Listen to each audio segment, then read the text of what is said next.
Arfan dañuy laaj ne aussi li nga xam ne que moo di la loi d'amnistie. oui Pastef presse il fi nag mu ngi koy pressé exactement déjà plénière le 2 malgré ces vives contestations. oui c'est de l'urgence il y a une urgence bien sûr. sa boss ak boss keneen ak boss keneen yéen ni contesté.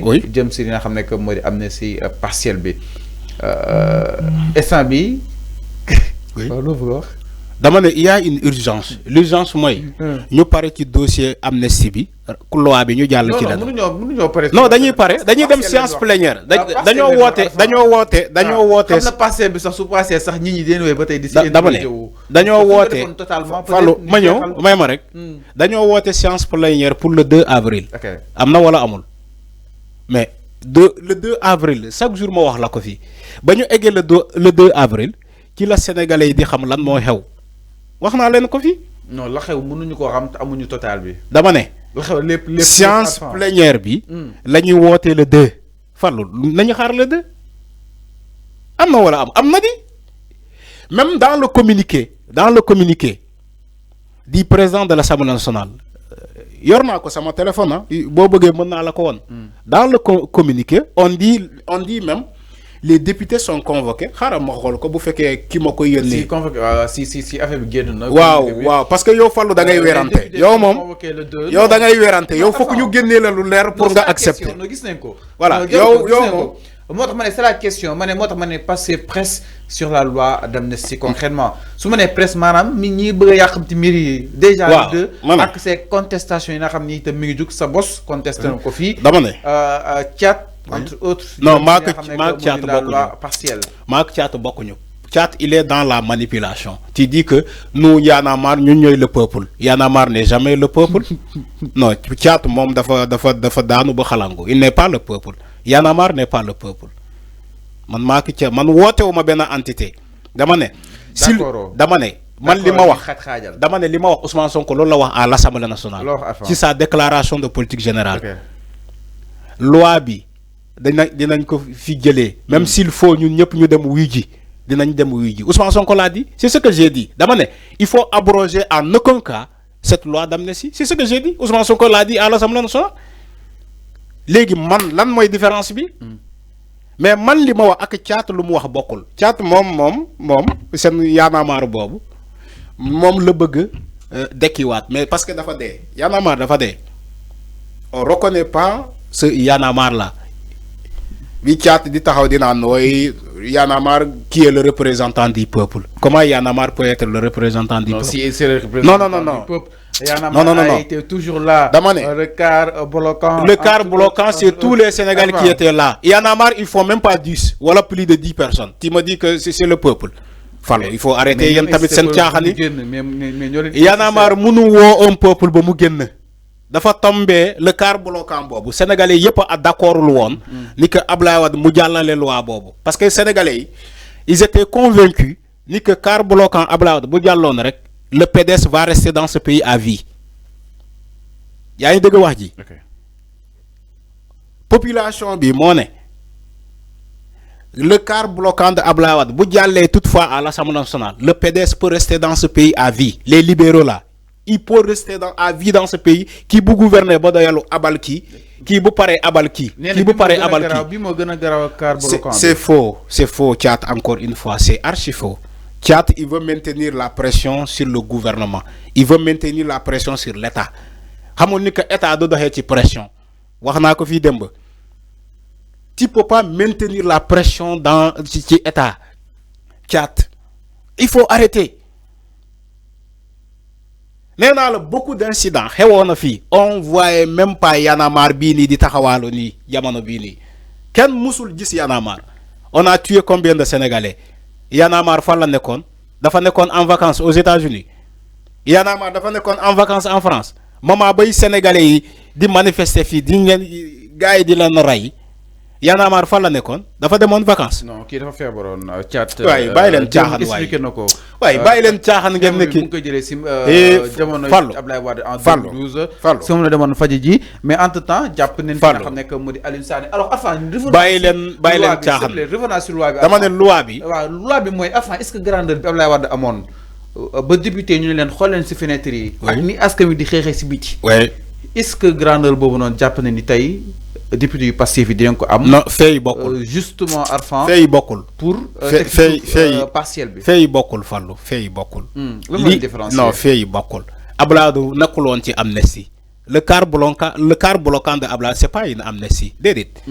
déedéet loolu loi de plus la bu ñu bëggoon jàllale pour protéger le PDS pour que le PDS reste dans l'appareil étatique pendant des décennies loolu mooy quart bloquant Abdoulaye Wade mais yow tu me parles de loi d'amnistie lan la am en rapport avec quart bloquant Abdoulaye Wade yow tamit yaa ngi ci même erreur que Thiat. non ma ne ñu ne. non loolu la est-ce que député yu ma ne fay bokkul fay bokkul maanaam grandeur bi est-ce que député yu dama ne député yi ils ont toujours dit que ils vont abroger la loi d'amnistie waxuñu ko duñu ko abroger ils ont toujours dit ils vont l'abroger maintenant lan mooy bruit bi. totalement en fait. dama ne lan mooy bruit bi partiel bi enfin dama bëgg nga jàpp téléspectateur. Fallou d'accord ci partiel bi. Fallou xam nga lan laa wax man xam sa position xam nga lan laa wax il faut ñu jëlee fii loi bi xanaa kay wax naa lépp.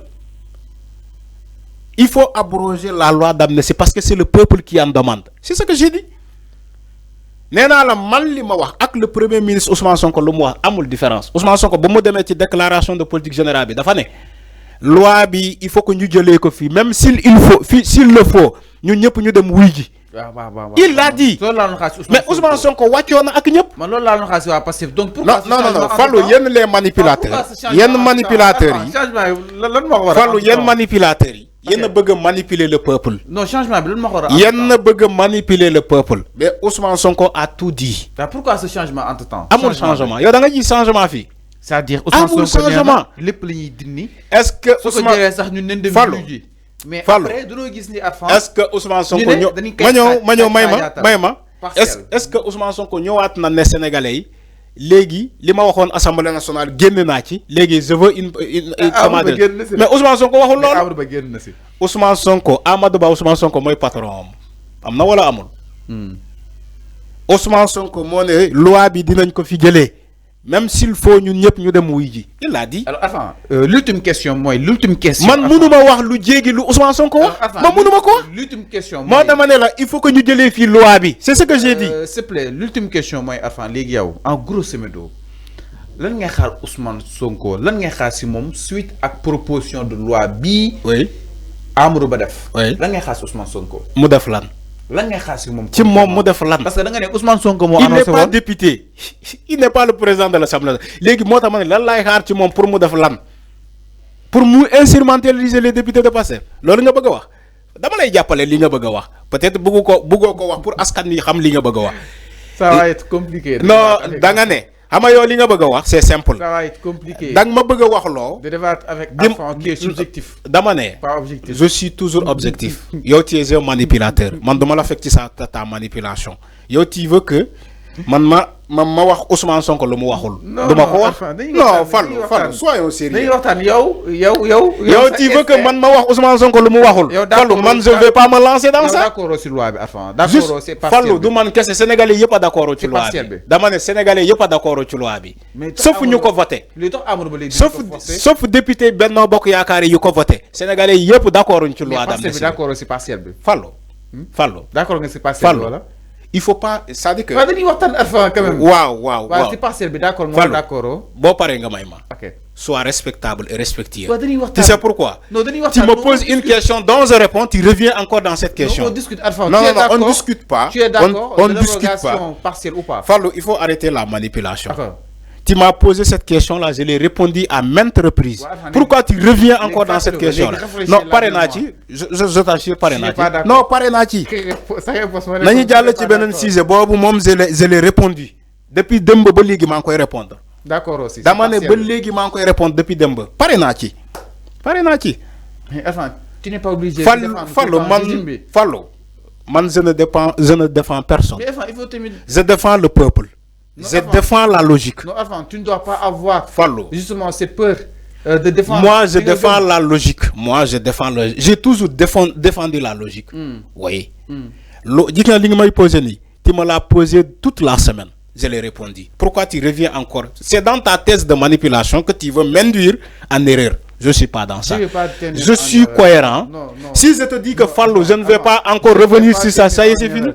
Mais enfin, la position radicale. Fallou, c'est ma position. Moi, le 2 avril, le 2 avril, ci séance plénière bi, mom la ñuy gis. Lolu kessé la. Lolu kessé la. Mais d'accord. Nañu xaar le 2 avril. Donc Sénégalais xamna ñu may laaj. Lan la leen poser. Fallou, il faut pas Fallou, d'accord. Il faut pas pénaliser. Il faut que régime bi. Voilà là où tu es un manipulateur. Voilà là où tu es un manipulateur. Le peuple ne t'a jamais demandé. Je vois même les commentaires. Personne ne te pose une question. Fallou, donc Alpha n'est pas d'accord de cette loi. C'est faux. C'est faux. C'est faux. C'est faux. Comme dit Ousmane Sonko dit que Fallou,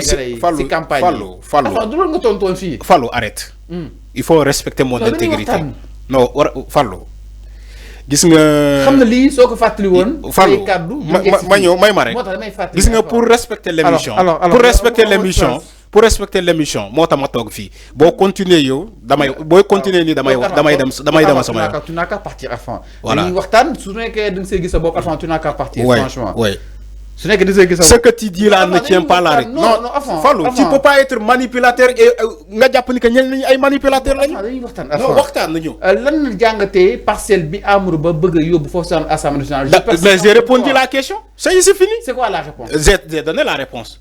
Depuis semaine bi yëpp ba léegi maa ngi répondre. Dama ne le 2 avril, on aura une séance plénière. On attend le 2 avril. J'ai dit que loi bi il faut que ñu jëlee ko fii. Yow bëggoo dégg loolu. Pourtant je l'ai dit. Je ne cesse de le dire. Loi bi faut que ñu jëlee ko fii. Du loolu lay wax nii. Totalement. Fallou, arrête tout ce que tu dis. Totalement, voilà. Ku wax loi bi faut que ñu jëlee fii lan la wax. Totalement. Voilà, partiellement. Je sais. Alors donc mi ngi doon exactement mbokk yi donc foofu la ñuy daal di jaar terminé li nga xam ne que moo di émission bi li nga xam ne que moo di le truc de matinal vu que nag dem na nag donc mbokk yi ñu leen di jaajëfal bu baax a baax mais li ñu taxoon jóg mooy pour leeral li nga xam ne que moo di mbir yi alors donc ñi jaajëfal aussi l'ensemble justement de nos internautes yi nga xam ne tam ñoo doon topp boobu ba tey bokk na si ki nga xam ne que moo di Jacqueline Tourpin merci beaucoup Marie-Claire Sam aussi merci.